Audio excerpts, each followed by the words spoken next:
Hello everyone. Thank you so much. Happy Soroka Day. It is truly the best day to be a Soroka. I want to thank you all so much for coming out to my 1 year -1 uh, anniversary stream. Um, it is in fact I did in fact originally debut on April the 2nd of 2021. And the reason I initially planned to have this stream today instead of tomorrow was because another VTuber whom I deeply respect and love had a big birthday bash um, that was scheduled for tomorrow. But that kind of got rescheduled, but that's okay. Happy Soroka Day. Well, thank you all so much. Hinkaru, Bruh, Smile, Fizz, Billman, Queenly. Stream Elements bot is even here. Oh my goodness, we got the whole gang. Anyways, let me go ahead and get to the real meat of the presentation. Um, really put on some music or something too.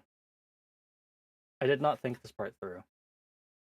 Let me pull up some lo-fi Hololive music real quick. Sorry.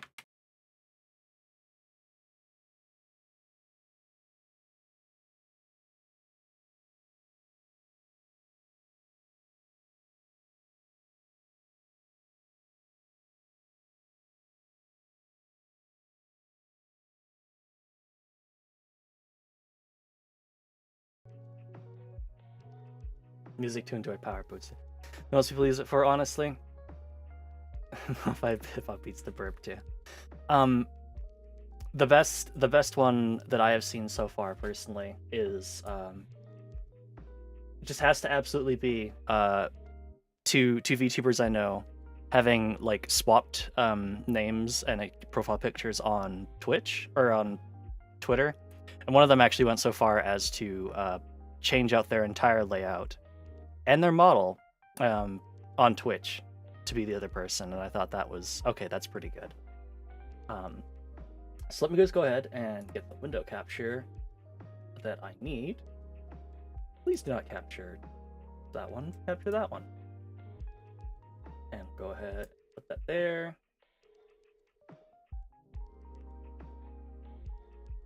Okie dokie. Sorry about that. Should have probably set this up ahead of time, but that's okay.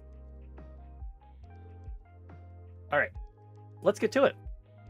So, thank you so much for being here. It really means a lot to me that you could all make it for this, my 1 year -1 day anniversary.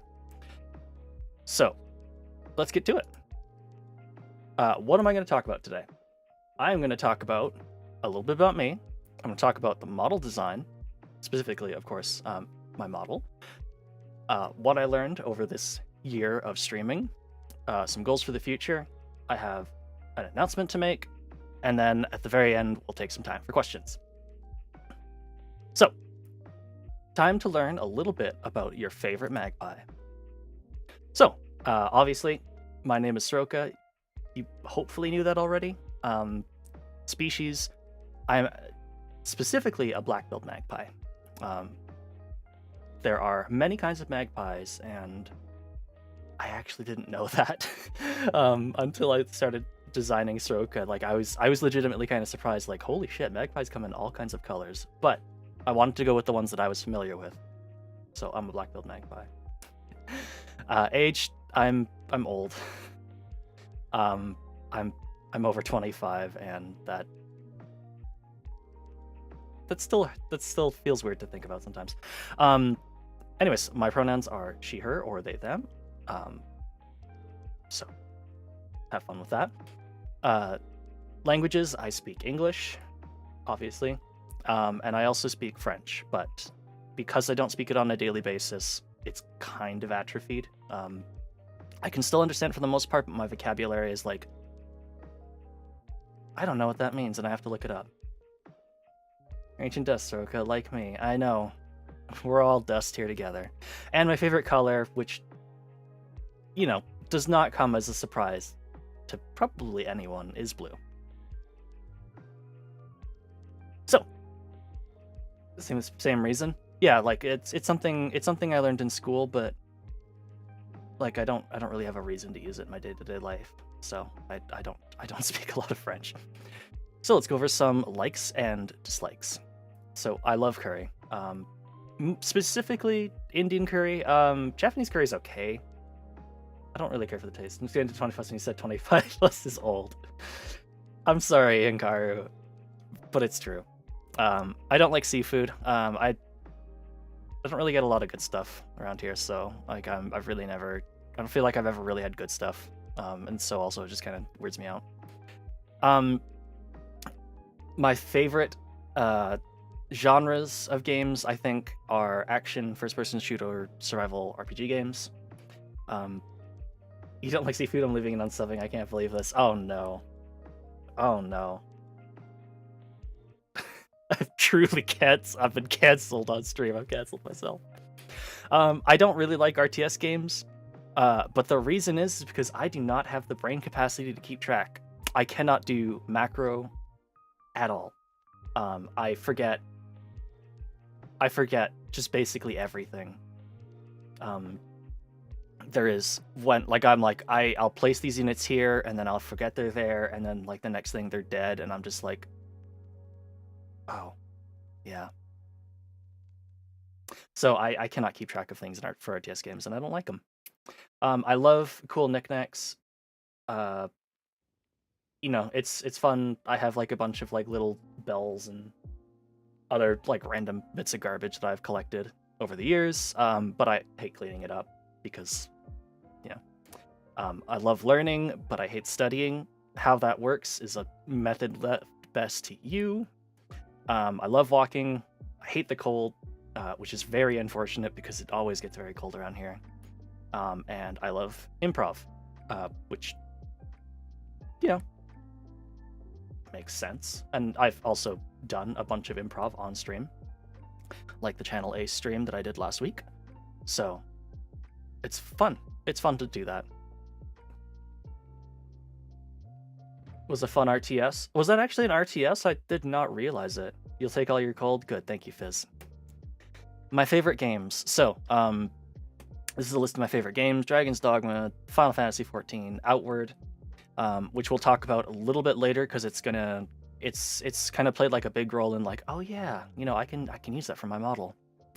Near Replicant / Gestalt, plus Automata, Sleeping Dogs, Resident Evil 4, Payday 2, Death Stranding, and this is an incomplete list, but that was like everything I could think of at the time.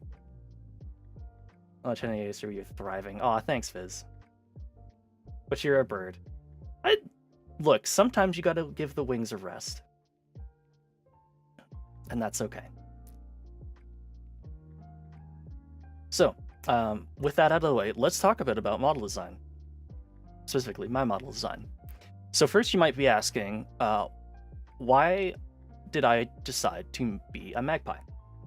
Well, number one is I like birds. That has always been... I've always liked birds for, like, since I was a child. They're real cool. Big fans of them. It's fun games, please, but not care for the story. That's totally fine. It's a bit much, but there's something about it that I liked. So number 2 point is I love birds, and I do actually love crows, but I was like, being a crow VTuber, like there's probably like so many of them, which not to pick on, not to be too hard on our good friend Lane Corvin. I do love crows, and they were probably my second option, but I was just like, I feel like if I want to stand out a little bit, I've got to pick something different. I see a lot of magpies, so they're kind of always on my mind. They're very common here. They like to hoard things. If you've seen any of the streams where I can pick up items, like in Dragon's Dogma, it is not uncommon to see me carry around like be at like medium or heavy carrying capacity, or carrying encumbrance. So I identify extremely well with that. They're smart and cheeky. which are qualities that I enjoy and identify with as well. Everyone considers them pests, which is also something that I I know that on one level I just I'm like no one really appreciates them, which is not to say that I am not appreciated. I know that I am appreciated, and I really appreciate that. But I was like, I really wanted to like see, I think they're really cool birds and that nobody likes, because they are kind of annoying at times. They're very loud and they like to steal things, but I like them all the same. Even the merchant class in MMOs where you carry weight translates to damage. Oh my goodness, I'd be unstoppable. I love the coloration. There is just something really cool about the way that they look. They got the black, they got the white, they have the blue-green gradient. Mwah. It's beautiful. But I also have a personal story about them, and you might be wondering, what the heck is this? So, you may have, if you were ever curious, looked it up, and shout out to Sophie the Magpie, hell yes, R.I.P., rest in power, Sophie. Why Sroka? So, if you've ever looked it up, you might find out that Sroka is just literally the Polish word for magpie. Why the heck did I choose a Polish word for, or why did I specifically choose the Polish word for magpie? Well, that's because when growing up, I had a Polish babysitter, and one year she raised an abandoned magpie hatchling, and she just literally called it Sroka, because why not? Her son, over the years, introduced me to PC gaming, and like without his friendship, I would probably not be a console, or I would probably be like a console gamer, and I would not be the person that I am today. Whether or not you consider that a bad thing, I'll leave that for you to decide. But it's a very, very personal story to me, and I really appreciate him. So shout outs to Margaret and Adam. So let's go over some specifics of my model design. The hair and eye patch are something I took from Final Fantasy XIV. It's full of Doritos and dew. Oh dear.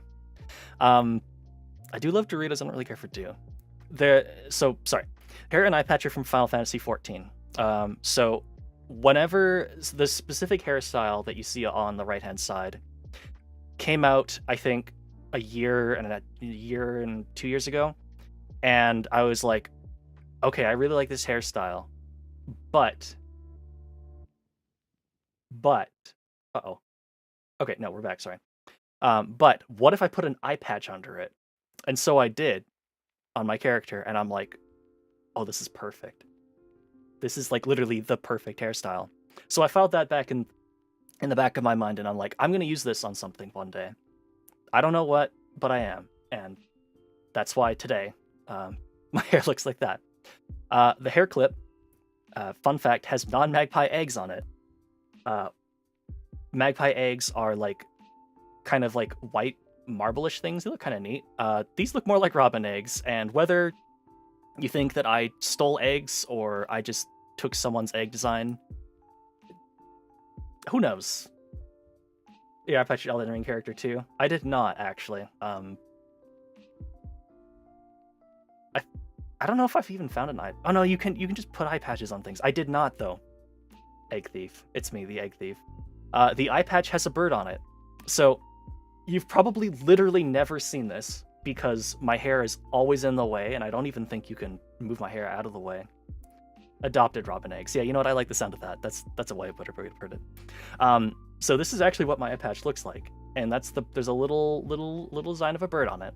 I actually ripped these textures straight from my Live 2D page that they're on. So that's what they look like. Things that you will never see otherwise. And then obviously, the blue hair and green eyes were real cheeky. Nice. Blue hair and green eyes are magpie colors. That's pretty obvious. And I was like, yeah, you know what? I want blue and I want the green. The perfect thieves. So let's go over some clothing in the model design. So when I was first kind of designing, thinking of what the heck am I gonna wear? one of the things that I went for was like, if I have like a techwear design and like, or like a bunch of like cyberpunk things, I feel like I would look really weird playing like Call of Juarez. There would just be like a really weird aesthetics clash to me that I was like, I don't know that I can make that work. I think it would look kind of weird. Whether like, and that's not to say that people shouldn't or can't do that, but just personally, I was like, I don't think I want to go for that. I want to go for something different. I wanted it to be like very practical clothing. I just thought like, it'd be neat, and it would make sense for someone who is a treasure hunter / adventurer to be wearing whatever they would be doing, like hiking around in the mountains or whatever. Just during time travel.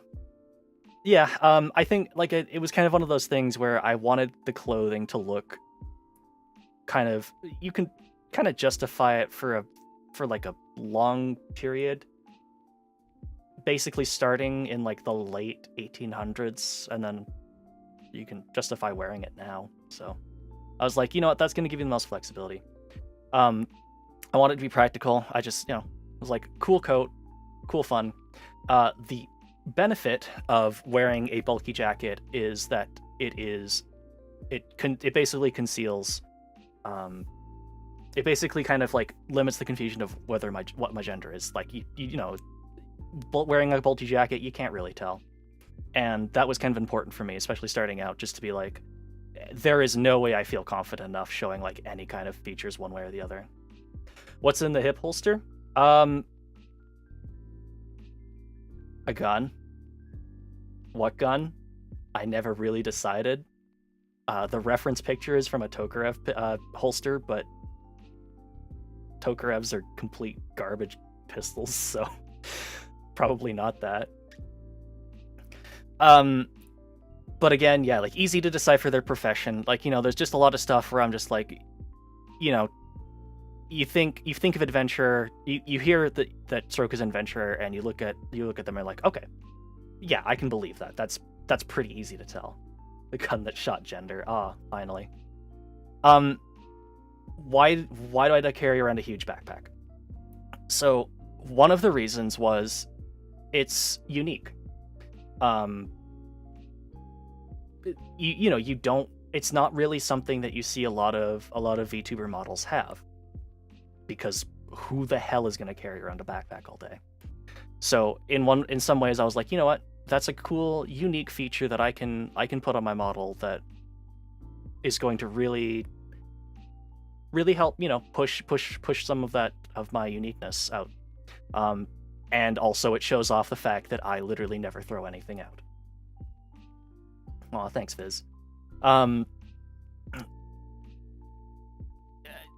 yeah, like it's just one of those things where like, you see me in games walking around with a medium or heavy item weight, and you're like, okay, that makes sense. You crawl it, unfold it, and crawl inside. Oh my god, I think that's canon. I think that's canon. And then the bandolier and the bandana on my arm just kind of break up the silhouette of the coat. It's an all black coat, which I love black.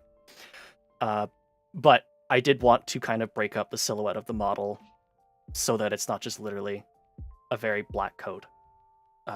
So I was like, okay, just add some additional features to there to kind of get it out of the way, or to kind of break it up, add some spice.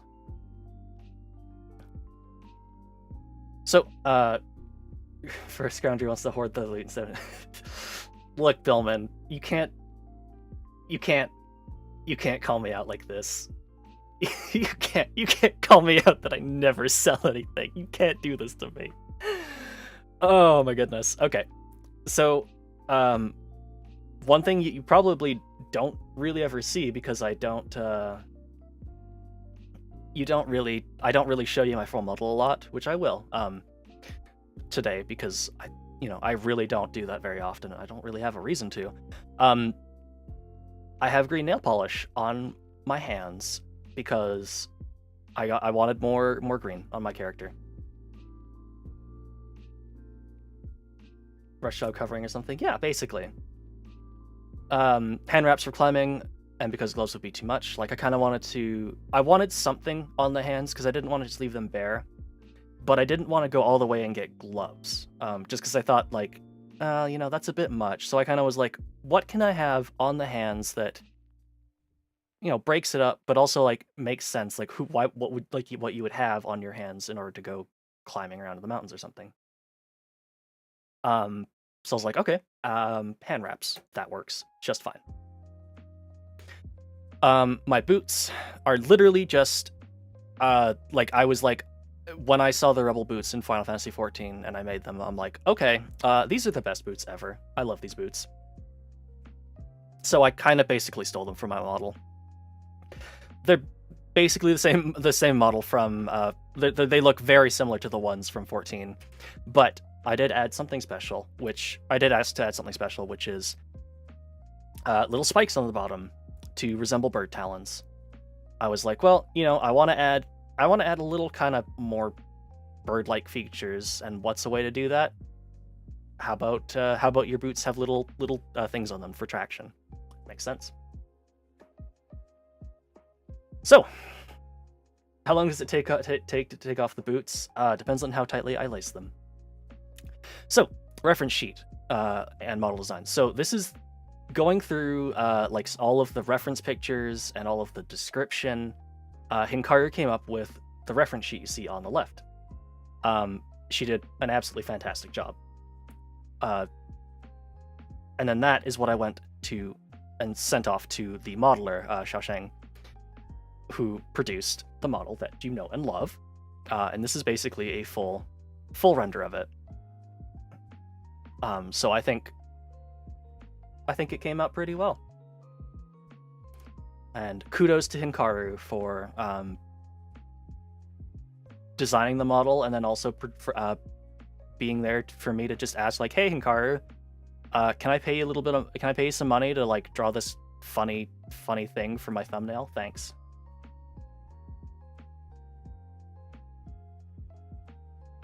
So before we get off of model design, let's talk about Pika. So Pika is my little magpie buddy.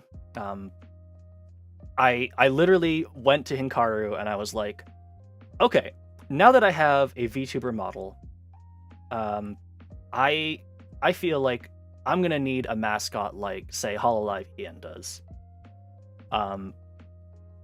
Just because, why not, right? Just like a little kind of like Takodachi thing that shows like, yeah, you know what? Little friendly fella that can represent me when I'm not on the screen.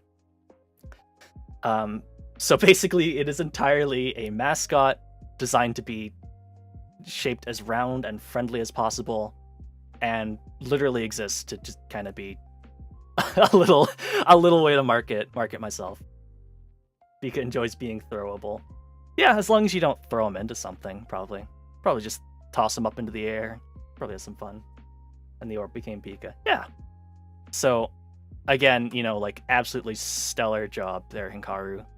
You have made the perfect round orb. So, moving on from model design, let's quickly go over what I've learned in over this past year. And Pika will absolutely be the next companion in a Kirby game.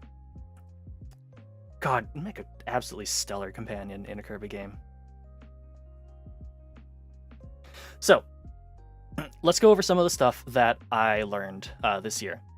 Number one, literally just be a PNG tuber first. Like, people will sometimes shit talk you, like, oh, you PNG tuber, lazy stuff. Don't listen to them. Please do not immediately jump headfirst into VTubing with a very, very expensive model. I did it,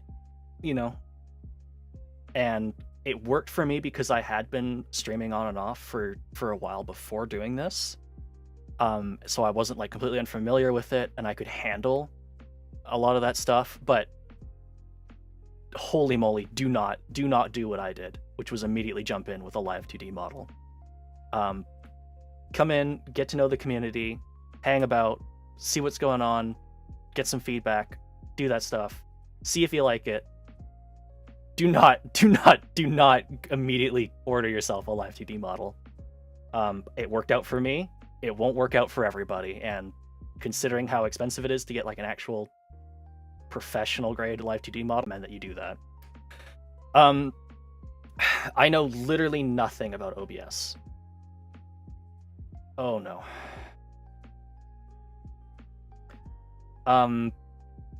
OBS is a program that I pray every day works, and I am not screwing up in any way.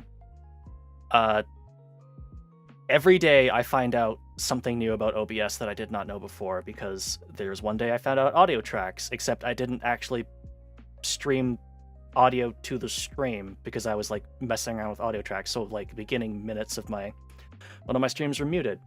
I don't know anything about bitrate. I don't know anything about audio bitrate or anything. It's so confusing still. And every single time I have to go in and tweak something in OBS, I pray I do not break it. Audio is really hard. Like, audio balance is so difficult. There are, like, rewatching some of my really old streams, I literally had my microphone not reduced at all, and I would be just peaking like every second. Not to mention, so audio balance, sample rate, like actually going in and installing programs that let you split up your audio into different channels that you can mute on OBS. It's really hard, and I'm so thankful that there are guides out there on the VTuber spreadsheet to kind of help you with some of it. But holy moly, it's so hard. Graphic design is real hard. I'm not good at it. I don't practice it a lot. And I also, until I bought Clip Studio, which I haven't even really touched, I only really use GIMP, the new image manipulator program, for like all of my thumbnails and stuff. And it works, but it lacks a lot of features to really make it work well. Well, thank you, Hot Coffee Junkie, so much. Sorry. So, I am eternally thankful that sites like OKUMONO exist, where they literally just have a bunch of free to use 1920 by 1080 images that I can use as like wallpapers and whatnot, and like stick things on them. They request that you, one thing about them I will mention is they have a thing on their booth item for using more than 5 items at a time. It's, as far as I know, just kind of on like Scout's Honor, but I absolutely like bought that because I'm like, I use this so much. I really, really appreciate it. Bookmark every free resource. Like, so anything that you come across, like VTuber assets, VTuber guides, streaming guides, like free image sounds, anything that you can use, keep it in the back of your mind. You might use it sometime, so really make sure that you keep those around.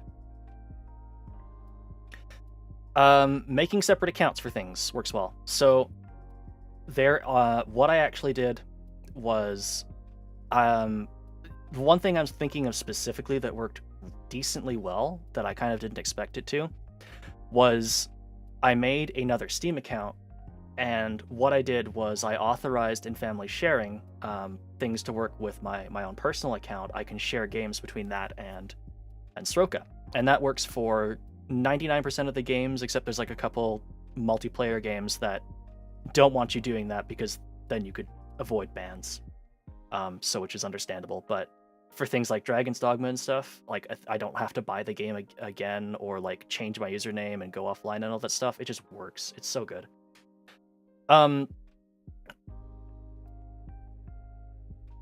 Collab streaming requires some tweaks on your part. One of the things that I feel I feel very bad about, even though I know like it's all a learning process, and wasn't like I didn't know this at the time, but one of the things that they absolutely people mention, and I didn't know this until afterwards, was um I needed to split off my Discord audio from the rest of my stream so that like I can kind of mute it, so that like if we're bullshitting or whatever, before the setup, like I can go live and like talk to everybody without like you like wondering like what the heck, why is everybody talking about card games.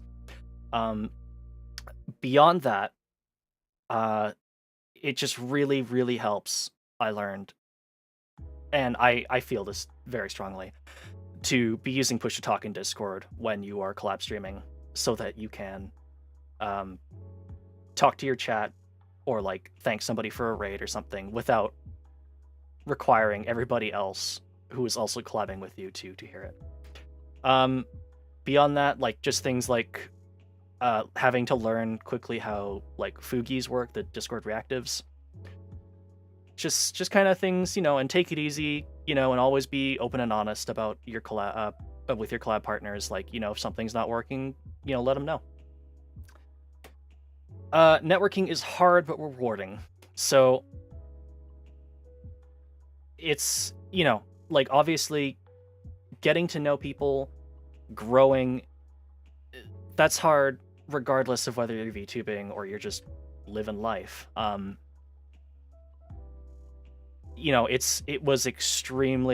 It is like there are just bits where I think it is extremely lucky that I happened upon in these, those inane networking threads where people just post and signal boost them. I haven't actually seen one in forever, just because I think my follows eventually got wise to the fact they don't really do anything. But like I actually happened to see Lane in a networking thread, and I kind of reached out, and I'm like, oh cool, a crow that likes Monster Hunter, real cool. Lane is cool. And also again, since about September, of course, I've worked really closely with Sleepy Panda May, Nash, Zen, Samonyan, and everybody else. Just kind of thanks to just reaching out to them, having that shared connection with Hikaru, and I just could not be more grateful that I know them. Streaming on YouTube is a choice. So I know, ironically, I am streaming on YouTube. I definitely think that if you are picking between streaming on YouTube and Twitch, I do not think I could ever recommend streaming on YouTube instead of Twitch. Twitch just has more tools for you that like more tools like like things like raids, things like clips, the discoverability a little bit better. YouTube, you really don't have any of those features, like any of the networking features, any of the boosting features. What I like about streaming on YouTube, and this is kind of the opposite of what I literally just said, was there's a couple things. Number one, I like that there is a weird part of me that really likes the fact that I have to make a thumbnail for every stream. Kind of forces me to kind of think out and start to be really creative about what the heck am I doing. How can I really kind of sell this game and make it look interesting? I did not used to do that. I literally just had like a really basic and boring thumbnail thing, if you look at my really old thumbnails.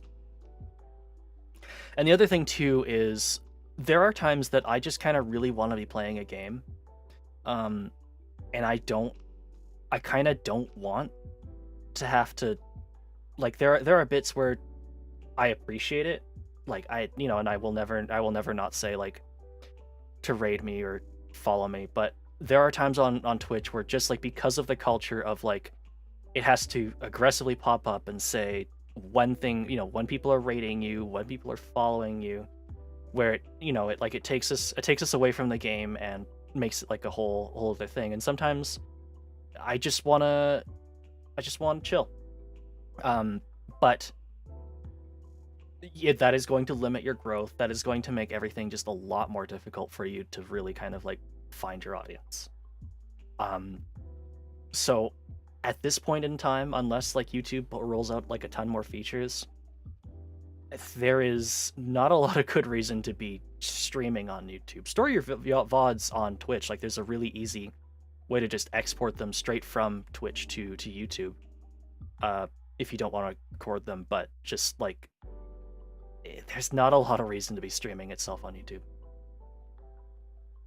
And there is one more thing too, just because this is a very specific negative for me with YouTube, but especially when I was having network troubles back in December, when my internet would go out for like a little while, setting like restreaming on YouTube or like pulling back up your stream after like your internet cuts out requires you to make an entirely new video and let people know that you've changed videos, which is understandable. That's kind of how YouTube works, but it's such a pain in the ass. So like if I have to take it down to like tweak something or anything, it's just really frustrating. But that's some of the stuff I learned, and I also wanted to put this here, just because I really appreciate it. This was my first piece of fan art that Indie Smile created or commissioned by RebootMon, and it is in fact basically me with my trusty assassin cutlet tuna from Way of the Samurai 4, when I decided that for fun, for laughs and giggles, instead of using an actual sword, I would increase and upgrade a tuna fish to basically be the strongest weapon in existence. So I wanted to really thank you, Smile, for going out of your way to commission that. That made me so happy. So let's go over some of my goals for the future. And one of the things I always have to do is like, these are kind of like what ifs. I'm not going to say these are concrete goals, just because like I'm very bad at keeping them, and also sometimes they're just kind of like, well, what ifs, maybe. Well, yeah, it really did make me happy, Smile, so thank you so much. So here are some of my goals for the future, maybe. First one is open a Discord. I'm not sure about whether I want to do this or not. There are some absolute pros, like, it's a nice place for community, hang out, let people know what's going on. But also, there is a part of me right now that just really does not want to be like responsible for people. Like I don't want to be responsible for what you post on a platform that I control. It's one thing when you're just chatting and yucking it up. It's another thing entirely when like you're hanging out in a Discord, I feel. But that is definitely something that I could do. It would be very easy to do. It's just one of the things that I have to kind of get in the mindset of like, okay, time to really get ready to moderate a community. Video editing. This is a big one. And this is one I really need to get back into. It's just basically taking these hour-long streams and turning them into like 10, 15, 20-minute highlights that are fun to watch. I'm just struggling with DaVinci because it is a program for industry professionals, and I am a dumb bird on the internet. A 3D model. This is obviously like, I'm not saying this is confirmed or anything, but just like, I think it would be really cool to actually go and commission like a 3D model that I can use in things like VRChat, or just have a 3D model to use for 3D streams. I think it would be real cool. If you have any suggestions on who to commission for a 3D model, you can always let me know on Twitter. I have one or two people that I'm looking at, but I'm just kind of like working up the courage to be like, let's see, you know, how much is this going to cost me? Is this really like something I want to put basically the equivalent money that I did into my Live 2D to a 3D Pika? That is a pretty good option. Updates to 2D model. I would have to go back and talk to Shushing for this, whom I contacted on Fiverr. So I don't know if there's just like a thing, if she does any kind of updates to models, like whether to like add new features or like increase like the number of, say, like mouth models or something. But that is always something, because of course I commissioned this model a year ago. People have done some pretty cool strides over the year in what VTuber models are capable of, so maybe that's something that I could look at. New outfits, this is an extreme, like, kind of just throwing it out there, but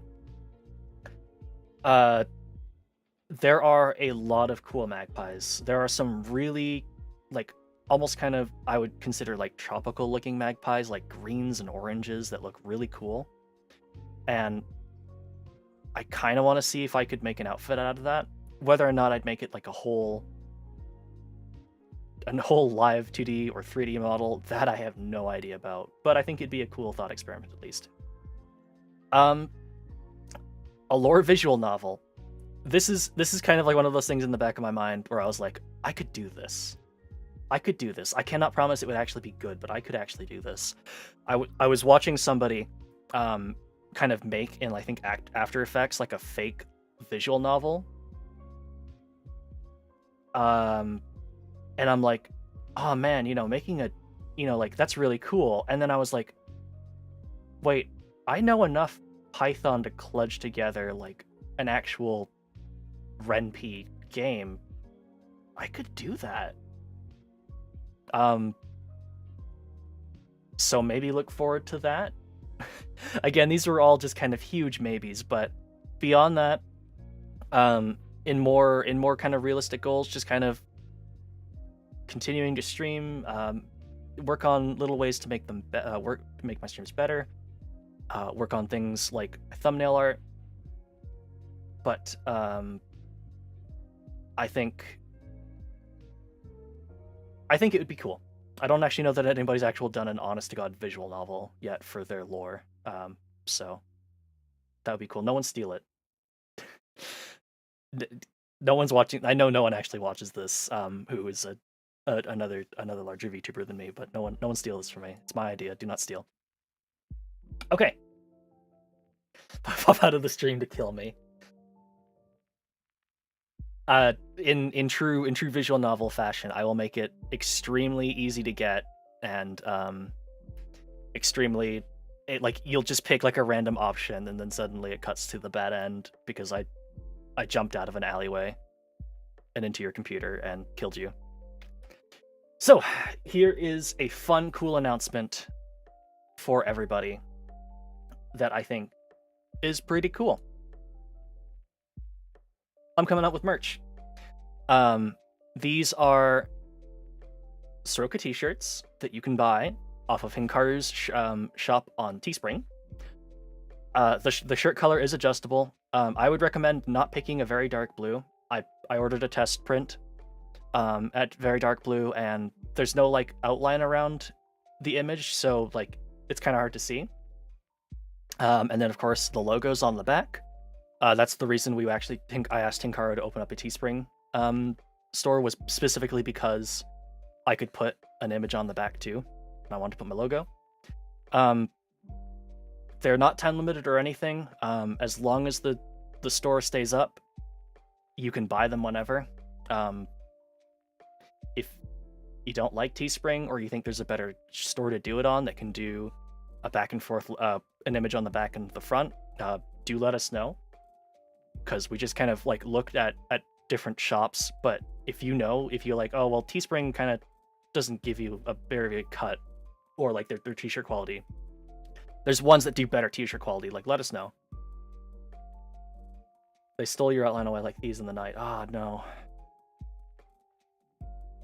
And then also, to go along with that, remember how I said that Pika was highly marketable? Well, congratulations. Now you can order a hat off of Redbubble. You can also get a bunch of different products. You can get like pins and hoodies and stuff, but you can wear Pika on a hat or on your bed sheets or curtains or anything else that Redbubble will print it on. I have one, and I have a shirt, and I also ordered some Pika stickers. I don't know what I'm gonna stick them on or anything, but I have them, and they're cute. So go to Hinkaru's store. I will make a tweet later on after the stream, and I will give you the links for both of these products. Again, they're not time limited. They're on Hinkaru's store, so there's no rush to get them. You know, you don't have to rush out and get them. They're not time limited. You know, pick them up if you feel like it, when you feel like it. The Pika pin is it doesn't transfer very well. Like, I did look at it because we didn't really transform it into anything, so we might have to like make a revision image specifically for pin, because it kind of prints on the pin weird, but it's pretty cute. Maybe that's something that we'll work on next, is like a pin collection or something. So now we get to the Q&A.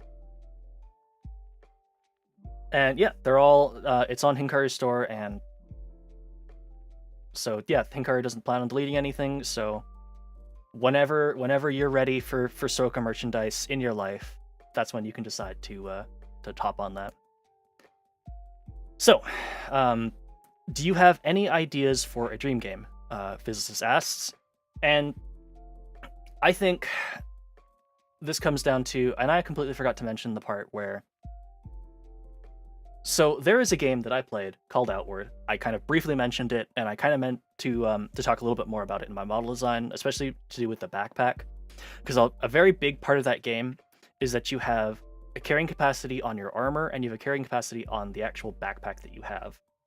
Wearing the backpack means you have access to that inventory, but it makes your rolls have 0 iframes. And think of the combat kind of like Souls, except kind of kludgy. You know, it's an indie game. Can't really expect like FromSoft quality from that, but it definitely remember the backpack game, and that was kind of a lot of the inspiration too for the backpack. Was like, oh man, you know, I spent a lot of time in that game filling my backpack to the brim. I should put a backpack on my model, and that's what I did. So that's one of like my kind of favorite games, just because it kind of really resonates with the, I'm exploring stuff, I'm picking up a bunch of random garbage, I'm picking up plants and like other things that I can use to survive in the wilderness by like crafting them together. It's really cool. I cannot wait for the definitive edition because I really want to show it off. And then also Death Stranding, I really appreciated it. Especially for like the way that you can your success in traversal depends a lot on your ability to navigate the terrain, and also what you decide to bring, right? Because you can bring a ton of gear, but you're going to be slower and you're not going to have as much room for cargo, which just really tickled the kind of the neurons in my brain that were like, oh yeah, I fucking love planning like for this. So in a lot of ways, I think my dream game would be something like that, where I do a lot of, you know, like I do some preparation in a game, I go out and I gather stuff, and I basically kind of traverse a world and survive using what I can find and what I brought with me, but with AAA polish, just because it's a dream game and I can dream. I'm going to the store. Do you want anything? Biz asks. Yeah, Granny Smith apples, please. They're great. Would you rather own and pilot a giant mech or have super strong bionic limbs? I think I would rather have a giant mech, simply for the fact that like bionic limbs require upkeep, and if I if I can't get the upkeep that I need on my bionic limbs, they're not very good to me. Grapples. I also want a grappling hook, but I don't think they sell those at the store. Um, so I think in that way, I want a giant mech. I want an armored core from 4 Answer. I want to be a Lynx pilot and zoom around at high speeds. I think that'd be really cool. If you owned a large stretch of land and the necessary funds, what sort of places would you build for yourself and your friends? I think it'd be really cool just to have like a really large house out in the woods where you have, all the kind of amenities, enough space for everybody to have, like their own little setups and have like a cool, fun, big living room or something to hang out in. But also just be close enough to nature that you can kind of be like, I want to go outside and touch long grass.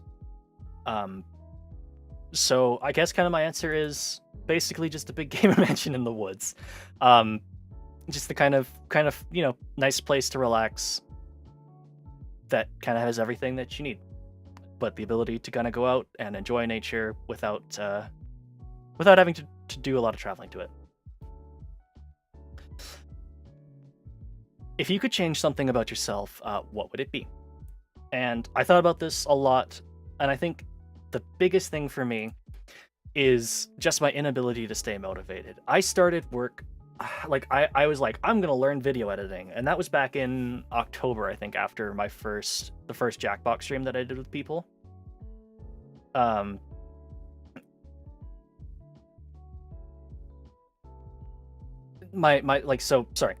let me back up. So yeah, my first collab stream was my first Jackbox collab stream, and I was like, I should really turn this into like a highlights reel. And so I downloaded DaVinci, and I really started like, okay, I'm gonna get into this, and really sit down and learn how to do this. And I got a decent way through. I cut up the clips, removed a lot of the dead silence, so that we just got like the cool highlight parts, and then I dropped it and haven't touched it since. And I think about it, and I'm like, I should really go back to this, and then I don't. So, and that's obviously far from the only thing that I've ever done that with. So I definitely think that's the one thing about me that I'd really love to change. And I know I can. It's not impossible to do so, but if I could snap my fingers and instantly change it, that'd be really cool. It's just my ability to just kind of like sit down and chug through something after the initial excitement has worn through. Do it squirt, or are you on the cream team? Bruh asks. And I honestly had to look this up. This was the one question Bruh submitted. This was the first question I got. I honestly was like, I have no idea what you're talking about. I had to go and look this up and like check Reddit threads and be like, bruh? Why are you asking me this? And so my answer, bruh, that you've wanted, you were like, please, you have to answer this question. My answer is yes, no, maybe? For some reason, this question made me feel very old and out of touch. But, thank you for asking it all the same, bro. But I don't know what answer I can give you. So, wrapping up, does anybody else have any other questions that didn't get asked here or that got brought up in this presentation?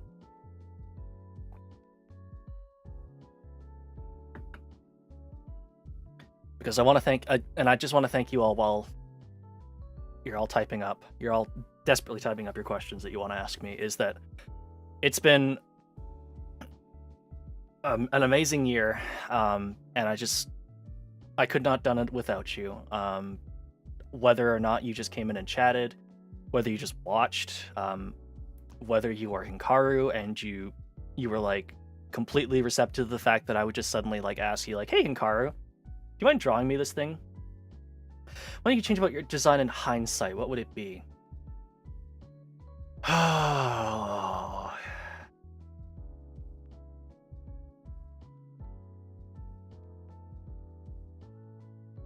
I think the one thing that I kind of screwed up on was I should maybe have thinned out the hair above my left eye just a tiny bit so that you can actually see the eye patch. It just unfortunately gets missed and kind of leaves out the detail. But I think that's the kind of like the one thing I can think of off the top of my head, because otherwise, you know, I love it. I really want to thank you, Hikari, for doing the initial design, and after so many revisions, because I think I really love it, and I don't think there's a lot of things that I'd change. I think that's maybe the only thing at this time. Any games you're looking forward to playing, and have you heard of Anno Mutation? What am I looking forward to playing? Death Stranding Director's Cut just came out. I have to download Death Stranding so I can pay $10 and upgrade to Director's Cut. That's coming out. That'll be fun. Sunbreak, also really cool and fun. For Monster Hunter Rise, that'll be really good. I'm sure there's more. Live a Live. Finally playing Live a Live. That would be really cool. And I have heard of Anno Mutation. I played the demo. I'll pick it up probably when it's on when it goes on a sale or something, because I remember being absolutely wowed by the visual design and how like the game world is set up, but just kind of being like, oh, the combat and the writing kind of seems a little which kind of seems to be the overall consensus. Is it's got some rough parts, but it's definitely a game that I feel like I could check out at some point. What sort of magic would you study given the option? I'm assuming we're talking like, well, I don't know. I'm gonna assume we're talking like, I don't know. You know what? Honestly, I think it might feel weird, but maybe just healing magic. It'd be kind of cool to be able to heal people from deadly diseases through the wonderful bullshit world of magic. What is your favorite video game gun? Ooh. What would that be?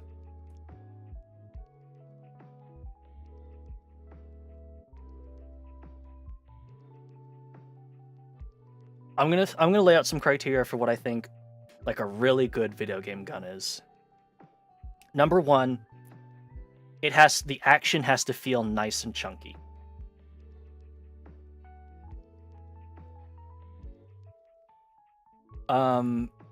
So like it's got to be like a bolt action or like a lever action or something with just like a lot of moving parts that you can feel clunk. It's got to be very powerful but require a lot of skill to use.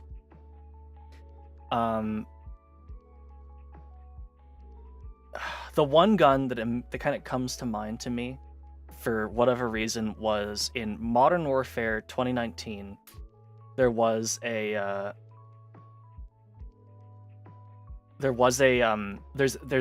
gun in there which is a lever action, and I already have a serious love for lever action, but also like it was very rewarding to use because it was like basically when you're decently close, it was a one-hit kill to the chest.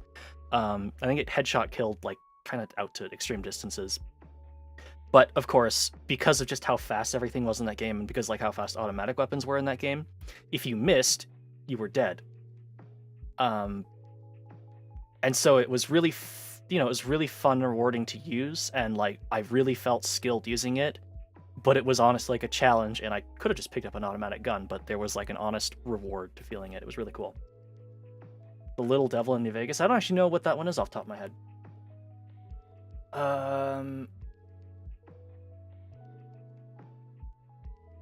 Sorry, I'm losing.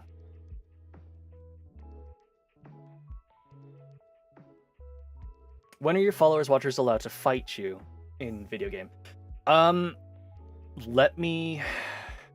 That is totally something that we could do sometime. I don't really know what.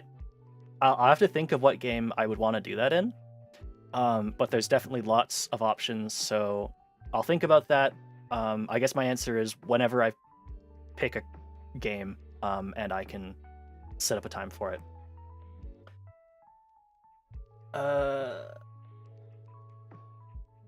Sorry, just want to make sure I'm not missing anything.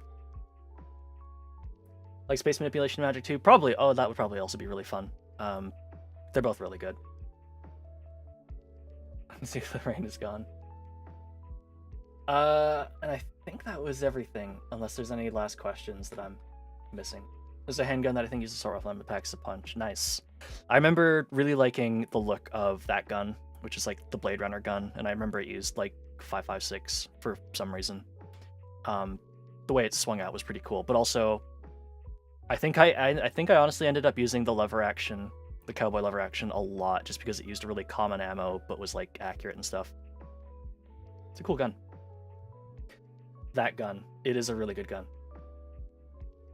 But yeah, like double barrel shotgun, snap open and shut, like just kind of like a lot of moving actions and a lot of like kinesthetic feel to it, rather than it just like shooting rapidly. Like there's a lot of like action movement in it.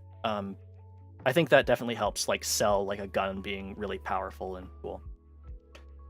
But I think that's everything, so I'm gonna go ahead and close out the presentation. I really want to thank you all so much for this entire year of streaming. I was worried when I showed up that like I wasn't gonna get any traction, and I really appreciate that.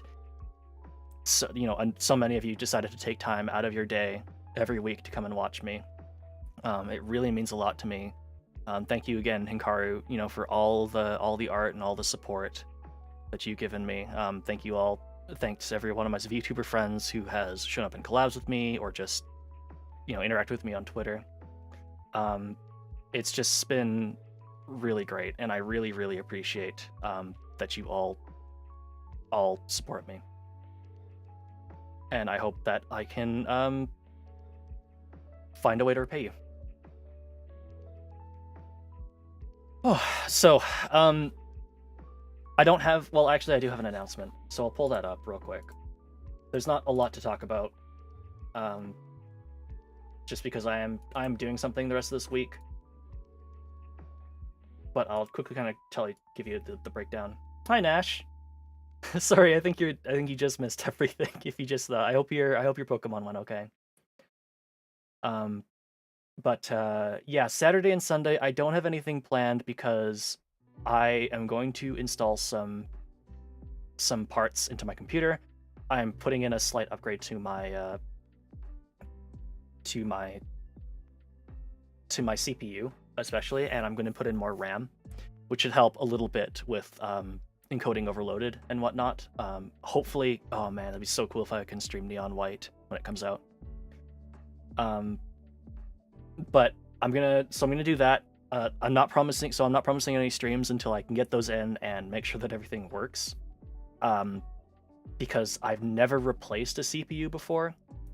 I have read up on tutorials and I am not dumb, so I think it'll be okay, but I just didn't want to be like, oh no, oops, I'm gonna have to catch this, I'm gonna have to cancel this stream because I can't figure out why the computer's not booting.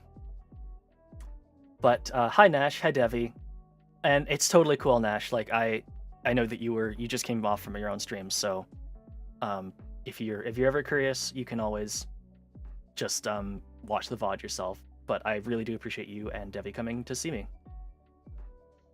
But that's why I don't have anything planned. I'll let you know as soon as I know, but I just have to put that in, and hopefully Fizz, I hopefully agree that it also only takes me 20 minutes, but I wanted to kind of just, I didn't want to promise anything until I knew for sure what, that everything was going to be okay. But, oh, so that's all I've got for you today. Thank you again so much for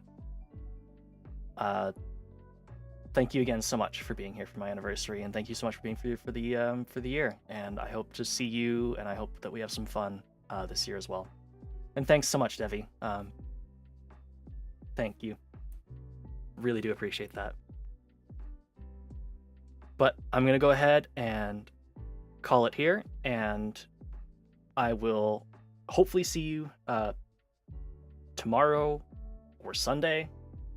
depending on how well my CPU installation works. Gravy, can you do the presentation again? Oh yeah, sure, 1 second. Oh no, Mike. Oh no. Did I?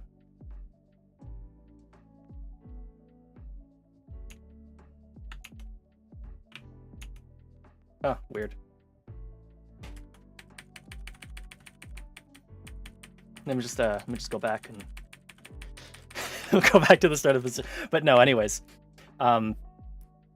Thank you again, and take care, everybody. Thank you so much.